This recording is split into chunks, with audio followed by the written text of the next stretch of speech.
IPS Pankaj Chaudhary की press वार्ता है, शुरू होने वाली है।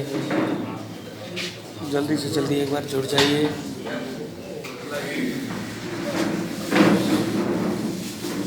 लाइव तस्वीरों के साथ आपको मैं पंकज चौधरी से मिला रहा हूँ। आईपीएस पंकज चौधरी, जिनकी प्रेस वार्ता शुरू होने वाली है।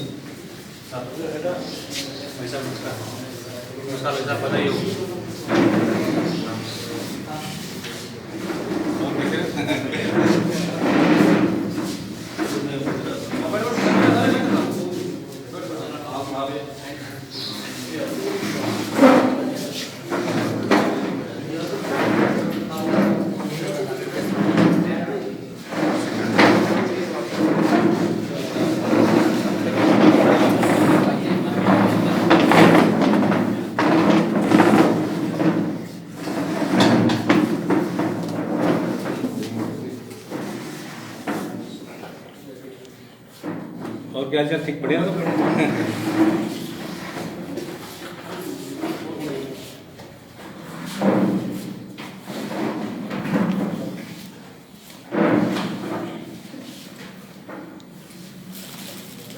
मीडिया के सब साथ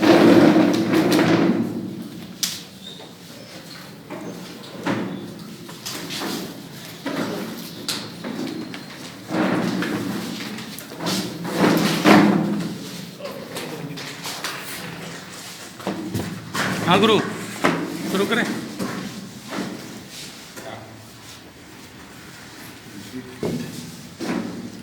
अशोक जी पंकज जी, आज प्रेस वार्ता का आयोजन कर रहे हैं, क्या उद्देश्य है? देखिए, कोई ये प्रेस वार्ता किसी स्पेसिफिक पर्पज से नहीं है। जैसा आप लोग को विदित है कि पिछले काफ़ी समय से बाड़मेर, जैसलमेर और पश्चिमी राजस्थान में कुछ पब्लिक को अवेयरनेस को लेके, कम्युनिटी पुलिसिंग को लेके हम काफ़ी समय से सक्रिय रहे हैं। विशेषकर जो पश्चिमी राजस्थान की जनता है, उनके राइट्स को लेके, उनके अधिकारों को लेके, विशेषकर पुलिसिंग को लेके कि पुलिसिंग में कैसे ज़्यादा से ज़्यादा इन्वॉल्व किया जाए और पुलिस का मैकेनिज्म हो, कैसे वो सर्विस डिलीवरी की तरफ मूव करे। तो बाकी जगह की स्थितियाँ तो ठीक है, लोग पढ़े लिखे हैं, ज़्यादा समझदार हैं, जागरूक हैं, लेकिन कहीं ना कहीं पश्चिम राजस्थान में अभी भी एक बहुत बड़ा गैप है जो। और एक दूसरा जो पहलू है जिसमें कि काफ़ी लोगों की बधाई संदेश मुझे इस इलाके से काफ़ी लोगों के आए समय से, तो एक धन्यवाद ज्ञापन भी मुझे देना है कि मुझे बहुत खुशी है कि ईश्वर की कृपा से, माननीय न्यायालय से, जो भारतीय पुलिस सेवा में, जिसमें कि मैं एक मेरी पहला प्यार था, जिसको कि हमने बहुत संजीदगी से जीने का प्रयास किया, एक मैटर में उसमें विजय मिली है और उसमें अपना रिप्रेजेंटेशन हमने 18 तारीख को जयपुर में हमने दिया है। और मेरा ये मानना है कि आप किसी भी भूमिका के अंदर रहते हैं, चाहे वो पुलिस की भूमिका में हो या समाज सेवा की भूमिका में हो या मीडिया में हो, चाहे किसी भी फील्ड के हो, अल्टीमेटली एम अभी हर आदमी का पब्लिक को ज़्यादा से ज़्यादा रिलीफ देना है, जो पीड़ित व्यक्ति उसको रिलीफ देना है। मुझे लगता है आप लोग मीडिया के कर्मी हैं, मीडिया के बंधु हैं, आपका भी यही उद्देश्य होता है कि जो गरीब आदमी, पीड़ित व्यक्ति, उसकी आवाज़ सामने लाना चाहिए। तो मुझे लगता है कि आपके माध्यम से मैं भी एक पीड़ित व्यक्ति ही रहा, जो एक न्याय के लिए हमने माननीय न्यायालयों में अपनी बातों को रखी और उसका एक सुखद परिणाम जो है उस समय पूर्व आया। तो मुझे बहुत खुशी है कि मैं जिस धरती से, जिस इलाके से मैं कम्युनिटी पुलिसिंग को लेके आगे बढ़ रहा हूँ, तो उसमें कहीं ना कहीं एक जो विजय है या कह लें जो हमारा पक्ष है वो मजबूत हुआ है। सर, आपको वापस से ज्वाइनिंग का आदेश मिला है हाईकोर्ट से, क्या कहेंगे? पूरा जो संघर्ष चला है उसके बारे में। देखिए, अब ये आप सभी को पता है कि ये एक लड़ाई, एक प्रक्रिया की बात थी, जिसमें कि गलत प्रक्रिया को अपना के चीज़ों को रखा गया था। उसकी लड़ाई कोर्ट में थी और मैं माननीय न्यायालय के आदेश का सम्मान करता हूँ। और मैं ये कहूँगा कि एक दोबारा मौका दिया है ईश्वर ने। ईश्वर भी चाहते हैं कि मैं पुलिस में ही जाके अपने पेरेंटल डिपार्टमेंट पर काम करूं, और मुझे सेटिस्फेक्शन भी है जितना टाइम मैंने पुलिस में दिया है। मुझे लगता है कि एक पुलिस अधिकारी होने के नाते, एक आईपीएस अधिकारी होने के नाते मुझे लगता है कि पुलिस बहुत कुछ रिलीफ दे सकती है जनता को, बहुत कुछ डिलीवर्ड कर सकती है। और मैं बार बार अपने लोगों के बीच में भी, अपने अधिकारियों के बीच में भी चर्चा का विषय रहता है कि इस सिस्टम को और अधिक हम अच्छा कर सकते हैं, हम सर्विस डिलीवरी और बेहतर कर सकते हैं। और ऐसा नहीं कि सिस्टम में अच्छे अधिकारियों की कमी नहीं है, अच्छे अधिकारी भी हैं, बुरे अधिकारी भी हैं सब, लेकिन ज़्यादा से ज़्यादा बेहतर यही है कि पब्लिक को ज़्यादा लाभ मिले। और जो ऑनलाइन प्रक्रियाएं हैं, पुलिसिंग की जो सिस्टम है, FIR का डिलीवरी सिस्टम है, जो हम तमाम सुविधाएं पब्लिक को देना चाहते हैं, पब्लिक उस बात को लेकर कभी कभी अवेयर भी नहीं होती है। तो विशेषकर पश्चिम राजस्थान में इसका बहुत बड़ा गैप हम हमेशा पाते हैं। सर का ज्वाइनिंग मिली है और रिप्रेजेंटेशन भी आपने दिया है, कहाँ पर ज्वाइनिंग मिलने का आपको?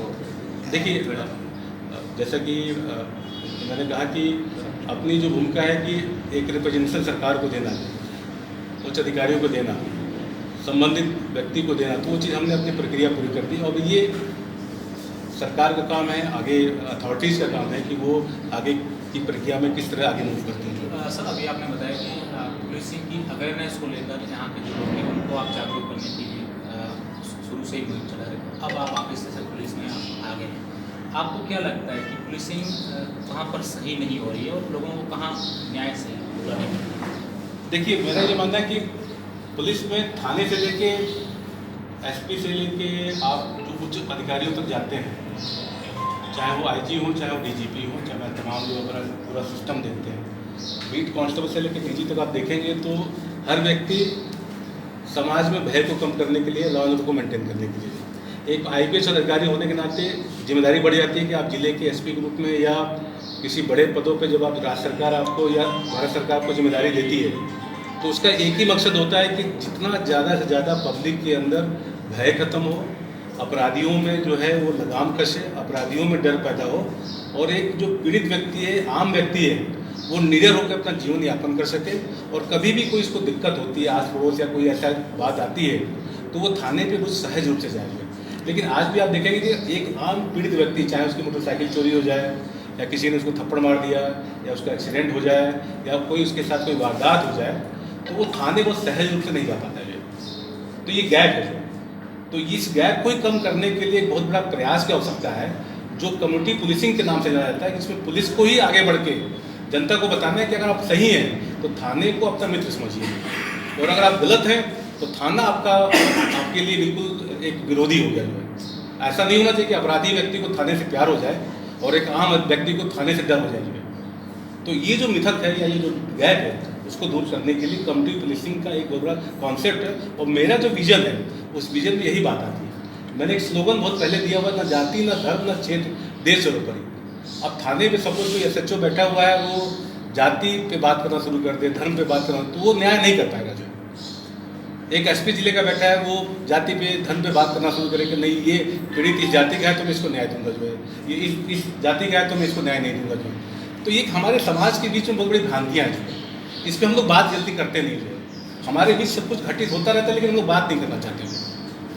तो इससे बाहर निकलना, देश प्रेम का मतलब हो कि देश के लिए बात करेंगे आप, छोटी संकीर्णताओं से बाहर निकलें। तो पुलिस का जो विभिन्न रोल आप देखें, कॉन्स्टेबली जो 94% कॉन्स्टेबली होती है, वो समाज से निकल के आती है, लेकिन जब डिलीवरी उसको देना होता है तो कहीं ना कहीं उसके अंदर व्यवधान आते हैं।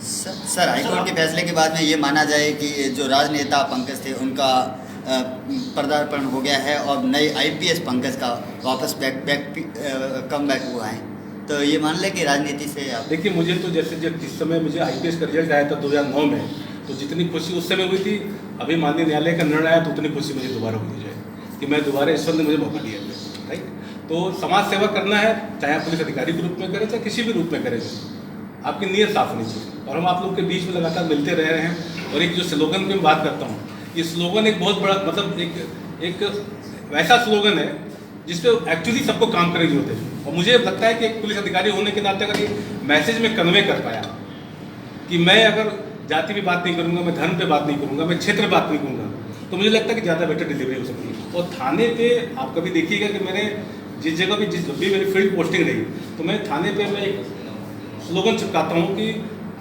आप जाति धर्म पे बात, परिवादी की आप बात ही मत कीजिए। कोई परिवादी आपको न्याय देना, मेरिट पे न्याय देना चाहिए। अमीर गरीब की बात नहीं, कानून सबके लिए बराबर है। ऐसा नहीं होना चाहिए कि अमीर आदमी आ रहा है तो हम उसको ट्रीटमेंट अलग दे रहे हैं, एक अपराधी व्यक्ति आ रहा है उसको ट्रीटमेंट अलग दे रहे हैं। तो ये जो गैप है, इस गैप पे हम सभी लोग बात करते हैं। आप लोग मीडिया में भी काफ़ी, मीडिया बंधु भी काफ़ी आर्टिकल्स और तमाम चीज़ें लेख इस पर आते रहते हैं, लेकिन अब मुझे लगता है कि इस समय है कि जहाँ पे इस गैप को कम किया जाए। पुलिस विभाग में लगातार ऐसी भी कार्रवाई कर रही है चाहे कांस्टेबल से लेकर IPS तक, उसको लेके क्या सोचते हैं आपके जो ये घूसखोर है, इनको किस तरीके से नाकाम लगा सकते हैं? देखिए, आप प्राचीन भारत से लेके आज आधुनिक भारत में और आज 2021 में ये देखेंगे कि समाज से क्राइम और भ्रष्टाचार ये ऐसा अभिन्न अंग है जो हमेशा रहेगा, लेकिन सोसाइटी उसको कम कर सकती है। भ्रष्टाचार कभी खत्म नहीं हो सकता, क्राइम कभी खत्म नहीं हो सकता। ये समाज हमारा है, ये समाज की एक बड़ी विशेषता है, लेकिन उसको आप मिनिमाइज कर सकते हैं। तो जैसे राजस्थान में ACB की जो कार्रवाइयाँ हो रही है, जो नीचे लेवल से लेकर ऊपर लेवल तक जो कार्रवाइयाँ हो रही है, ये दर्शाता है कि समाज में कहीं न कहीं भ्रष्ट प्रवृत्ति कह लीजिए, भ्रष्ट आचरण कह लीजिए, या जो नए लोग सेवक आ रहे हैं, नए लोग आ रहे हैं इस सेवा में, वो सही प्रकार से अपनी मनसा को, अपने नियत को, अपने काम को नहीं समझ पा रहे थे। वो आए तो लोक सेवक बन के आए हैं, लोगों की सेवा करने, लेकिन करप्शन जो है कहीं ना कहीं उनकी लोक सेवा से दूर करता है, यानी कि आप लोगों का हक मांग रहे हैं। तो ये बहुत अच्छी बात है कि राजस्थान में ACB इस प्रकार करवाई, तो कहीं ना कहीं डर व्याप्त हुए, लेकिन ये एक लंबी लड़ाई है। मुझे लगता है कि इसमें बहुत ही आमूलचूल परिवर्तन की आवश्यकता है। उसमें राजनीतिक एक दृढ़ निश्चय की भी बहुत बड़ी ज़रूरत है, जिसमें कि एक्चुअली जो विडम्बना है या ये जो भ्रांति वो खत्म हो सके। सर, आपने इसी क्षेत्र से लोकसभा का चुनाव लड़ने के लिए फॉर्म फिल किया था और फॉर्म आपका रिजेक्ट हुआ था। उस बात को लेकर अब वापस आप जांच की मांग करेंगे या फिर कुछ? नहीं, देखिए, जब आपने उस टाइम आरोप भी लगाया था कि राजनीतिक के कारण मेरा नहीं, देखिए, जब मुझे सर्विस से बाहर किया तो गलत प्रक्रियाओं को देख के सर्विस से बाहर किया, तो उसको हमने माननीय न्यायालय में चैलेंज किया, और एक जनप्रतिनिधि रूप में मुझे ईश्वर ने मौका दिया, तो मैं आपके बीच में आके यहाँ पे हमने अपना एक नया दायित्व अपनाने की कोशिश की, और उसमें कुछ अड़चनें आई, तो वो ऑलरेडी मामला माननीय न्यायालय में है। और मुझे लगता है कि आज के समय में अगर आप सही तरीके से न्यायालय में अपनी बात रखते हैं तो मेरिट का आपके साथ निर्णय होता है। जैसा कि सर्विस मैटर में आपने देखा कि इस मैटर में एक लंबी लड़ाई लड़ी गई, उसमें निर्णय हुआ। तो ये ये पड़ाव का अंत नहीं है, एक जर्नी है, और इस जर्नी को हम हंसते खेलते आगे बढ़ें और अच्छे तरीके से अपने किरदार को निभाते रहें। ठीक है, शुक्रिया सर। Thank you.